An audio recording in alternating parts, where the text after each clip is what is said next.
Olá, estudantes do 8º ano, sejam todos muito bem-vindos à nossa primeira aula de ciências. Sou o professor Celso e hoje nós iremos trabalhar com os conceitos de cinemática. Estamos começando o ano, então a gente começa bem devagar, bem light, um pouquinho de matemática na área da ciência. A gente vai trabalhar muito com matemática, no caso com física no 8º ano, então vão se acostumando com essa pegada. Na aula de hoje, nós iremos trabalhar com intervalo de tempo e intervalo de espaço, sistema internacional de unidades e noções de movimento e repouso. Um pouquinho de matemática só. O resto são conceitos. Os objetivos da aula de hoje: identificar os conceitos básicos de cinemática, calcular intervalo de tempo e de espaço, reconhecer as unidades padrões do Sistema Internacional de Unidades. Esse Sistema Internacional de Unidades a gente vai utilizar muitas vezes. Ao longo do nosso ano, a gente vai falar muito do Sistema Internacional de Unidades. Então tenham ele bem anotado, bem descrito no caderno de vocês e o significado, apesar de que a gente vai sempre recordar um pouquinho, mas é importante que vocês tenham ele em mente, gravados. Diferenciar um corpo em movimento de um corpo em repouso. Antes da gente começar, eu quero que vocês tenham em mãos o caderno de ciências, o penal de vocês, tomem notas de tudo o que vocês virem como novidade. Essa parte de física é novo, é algo diferente, é algo que a gente não está acostumado, não estava acostumado até então. Vai começar a fazer parte da nossa rotina. Eu quero que vocês escrevam as definições, os conceitos, alguma curiosidade que vocês não sabiam, e depois fica muito mais fácil vocês fazerem a revisão. Gravar o conteúdo fica muito mais fácil também, e os exercícios depois vocês conseguem fazer com mais facilidade. Vamos começar então? Física. A física é a ciência que estuda os fenômenos naturais, baseando-se em teorias, observações e experimentos. Então você tem uma teoria que surgiu a partir de vários experimentos, de várias observações, de várias ideias, e o estudo delas é a física. Você vai realizar um experimento de atirar um aviãozinho de papel, você consegue calcular a distância com que ele percorreu, você consegue calcular a força com que ele foi atirado, enfim, é uma infinidade de estudos e de experimentos que a gente pode realizar na física. Alguns deles a gente vai fazer nas nossas aulas de laboratório, outros a gente vai deixar para o ensino médio e para a vida de vocês, vocês vão aplicando, vocês mesmos, no dia a dia, sem perceber muitas vezes, vocês vão aplicando e já aplicam alguns conceitos físicos. Grandezas. As grandezas físicas podem ser medidas e elas podem ser escalares ou vetoriais. Uma grandeza física é algo que pode ser medido. Tudo que pode ser medido vai ser considerado uma grandeza física. Algo que não pode ser medido não é uma grandeza física. As grandezas físicas elas podem ser escalar, quando a gente está falando de tempo, de massa, de comprimento, ou elas podem ser vetoriais, quando a gente está falando de velocidade, aceleração e força.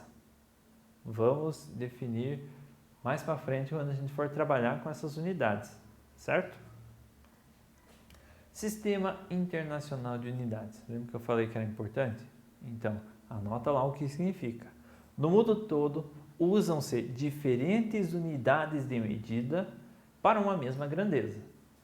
A criação do Sistema Internacional de Unidades, ou Sistema SI, como a gente vai abreviar muitas vezes, em 1960, teve como finalidade padronizar as unidades de medida utilizadas nos diferentes países. Então, vamos pegar um exemplo. Aqui no Brasil, nós utilizamos para medir a massa dos objetos o quilograma, certo? Ou as gramas, que é uma variação do quilograma. Lá nos Estados Unidos, é utilizado a libra. Libras é uma variação da medida de massa, mas ela não está relacionada diretamente com o quilograma. Ela é uma outra unidade. Um país diferente utiliza unidades de medida diferentes. É uma outra unidade de medida. O padrão pelo Sistema Internacional de Unidades significa que quando a gente for utilizar massa em um experimento físico, a gente sempre vai trabalhar com o quilograma. Então, nós já é normal trabalharmos com o quilograma e a gente vai continuar trabalhando com o quilogramas nos nossos experimentos. Agora, um americano que for fazer um experimento, ele vai ter que converter as libras, a massa de libras, que é a unidade de medida que eles utilizam, para quilograma, para poder realizar o mesmo experimento que nós. E isso acontece com várias outras unidades de medida. Então, existe um padrão no nosso Sistema Internacional de Unidades e a gente vai trabalhar em cima desse padrão, tá certo? Quando surgir alguma variação, alguma coisinha diferente do que nós habitualmente utilizamos, a gente sempre vai descrever no problema e sempre vai explicar como que funciona. Movimento ou repouso? A condição de movimento ou repouso de um corpo depende de um referencial. O movimento é relativo, pois o mesmo corpo pode estar em movimento ou em repouso, dependendo do referencial adotado. Meu Deus, que confusão, o que isso quer dizer? Vamos lá. Condição de movimento ou repouso de um corpo depende do referencial. Vamos pensar que você, na imagem ali embaixo, vamos pensar que você está dentro do ônibus. Nesse ônibus amarelo, você é uma pessoinha lá dentro do ônibus. O ônibus está percorrendo a rua e você, estando dentro desse ônibus com os olhos fechados, você diria que o ônibus está em movimento ou está em repouso? É difícil de dizer, porque assim como o ônibus está se movimentando, você também está se movimentando. Então, para você, o ônibus não está em movimento. Agora, se a gente pegar aquela pessoa que está sentada num barranquinho e ela está observando o ônibus passa por ela. Ou seja, para ela, o ônibus está em movimento. Porque ele está passando, ele está saindo de um lugar, indo para o outro. Para você que está dentro do ônibus, o ônibus não está em movimento com relação a você. Mas agora, se você observar de fora do ônibus, você vai poder notar que ele está em movimento. Dependendo do referencial que a gente adota, a gente tem, então, movimento ou repouso. Repouso é a ausência de movimento. É o oposto, tá certo? Deslocamento. Na física, compartilhamos alguns símbolos com a matemática, como é o exemplo do delta. Talvez você já tenha utilizado o delta na matemática. O delta, representado nessa letra grega, mas é representado como um triângulo. Quando nós usamos o delta, estamos sempre nos referindo a um intervalo de uma variável que está acompanhando o delta. Como eu estou falando de deslocamento, o delta acompanhado de um S minúsculo representa intervalo de espaço. Delta é intervalo, o S minúsculo na física vai ser relacionado ao espaço. Nesse caso, o S minúsculo ao lado do delta refere-se ao espaço ou à distância. Certo? Deslocamento delta S. Temos então que a distância percorrida por um corpo vai ser a posição final desse corpo menos a posição inicial desse mesmo corpo. Aí nós temos uma fórmula, a nossa primeira fórmula de física. Delta S vai ser igual a SF menos SI. O que significa? Delta S, intervalo de espaço. Lembra que o delta é intervalo? Então, intervalo de espaço, significado do S, espaço, igual. Se o S é espaço, então SF vai ser o espaço final, a posição final desse corpo, menos a posição inicial dele. Para mim saber qual foi o deslocamento de uma pessoa numa linha reta, eu vou pegar a posição final que ela chegou e descontar a posição inicial da qual ele partiu. Aí eu vou ter o quanto ela se deslocou. Sempre numa mesma medida. Nossa medida do Sistema Internacional de Unidades é o metro aqui. A gente pode utilizar algumas variações do metro. Podemos utilizar o centímetro ou o quilômetro. Mas se pedir no Sistema Internacional de Unidades, vai ser sempre em metro. Vamos ao nosso primeiro exemplo. Se uma formiga que estava em uma régua, então estava com a tua régua lá em cima da mesa e notou uma formiguinha andando em cima da régua. Ela saiu da posição inicial de 5 centímetros e chegou na posição final de 25 centímetros. Qual foi o deslocamento realizado por essa formiga? A formiguinha estava na tua régua. Ela subiu aqui na posição de 5 centímetros. Ela percorreu a tua régua e desceu na posição de 25 centímetros. Qual foi a distância que ela percorreu? Qual foi essa distância que ela percorreu? É isso que a gente quer saber. Usamos a fórmula. ΔS, intervalo de espaço, igual espaço final menos o espaço inicial. O espaço final, onde ela saiu da régua, foi aos 25 centímetros. O espaço inicial, onde ela subiu na régua, foi de 5 centímetros. 25 menos 5, nós temos que o deslocamento, intervalo de espaço dessa formiga, foi de 20 centímetros. O deslocamento realizado pela formiga foi de 20 centímetros, ou, no Sistema Internacional de Unidades, 0,2 metros. Por que 0,2 metros? Cada 100 centímetros equivalem a 1 metro, certo? Se eu tenho 20 centímetros, eu vou ter 0,2 metros. Deslocamento versus distância percorrida. Nem sempre a distância que você percorreu é referente ao seu deslocamento. Na física, o deslocamento de um corpo pode ser definido como uma linha reta entre o ponto de partida e a sua chegada. O percurso realizado pelo corpo não é levado em consideração. Então, a distância que você percorreu para a física pouco importa. Importa o seu deslocamento, que é a linha reta de um ponto até o outro.